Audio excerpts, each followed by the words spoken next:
Bonjour à tous. Aujourd'hui, croyez et recevez.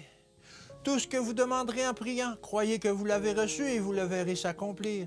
Marc 11, verset 24.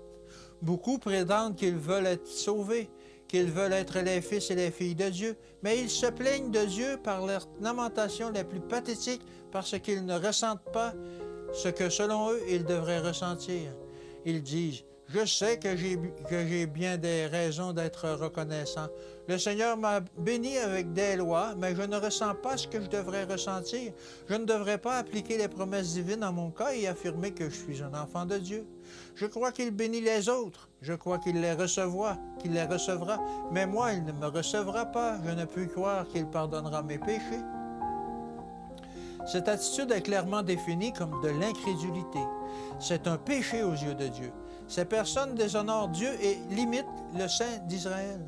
Le Christ est notre Sauveur. De gracieuses promesses ont été faites à l'Église et si vous avez suivi le chemin requis pour la conversion, si vous avez ouvertement confessé vos fautes au Christ, vous faites partie du corps du Christ. Vous faites partie de son grand tout. L'anxiété, les doutes, le manque de confiance en Dieu démontrent que vous ne croyez pas en lui et que vous ne vous emparez pas de ses promesses. C'est pourquoi vous n'obtenez pas le réconfort. L'espoir et le courage dans le Seigneur dont vous avez le privilège et le devoir de jouir à chaque heure de sa journée, au cours de chaque jour de la semaine. Aimez-vous Jésus? Soupirez-vous après sa paix? Alors croyez et les soupirs de votre cœur seront satisfaits. Vous êtes sans excuse si vous serrez dans votre âme votre incrédulité et vos doutes. Si vous allez vous plaindre auprès des autres après les paroles que le Christ vous a adressées, il ne vous reste aucune excuse pour vous justifier. Ces paroles sont à jamais remplies de réconfort, d'espérance et d'assurance. Si vous rejetez sa parole et quittez la neige fraîche du Liban pour chercher le rafraîchissement auprès des sources humaines, vous ne trouverez ni la paix ni le réconfort, car vous refusez l'aide que Dieu vous donne.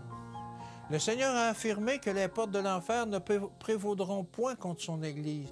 Tout membre sincère de l'Église peut s'emparer de ses promesses et dire « Je suis au Seigneur, par sa force, je suis invincible. » Ne prenez pas une attitude lugubre, ne représentez pas mal le nom du Seigneur.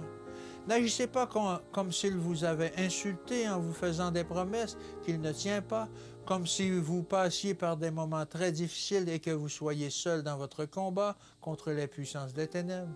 Il dit « Je ne vous laisserai pas orphelin, je viendrai à vous. » Jean 14 au verset 18. Croyez-vous personnellement en ces promesses, en ces paroles, ou les considérez-vous comme des fables? Les saisissez-vous par la foi? Les acceptez-vous et vous réjouissez-vous en elles?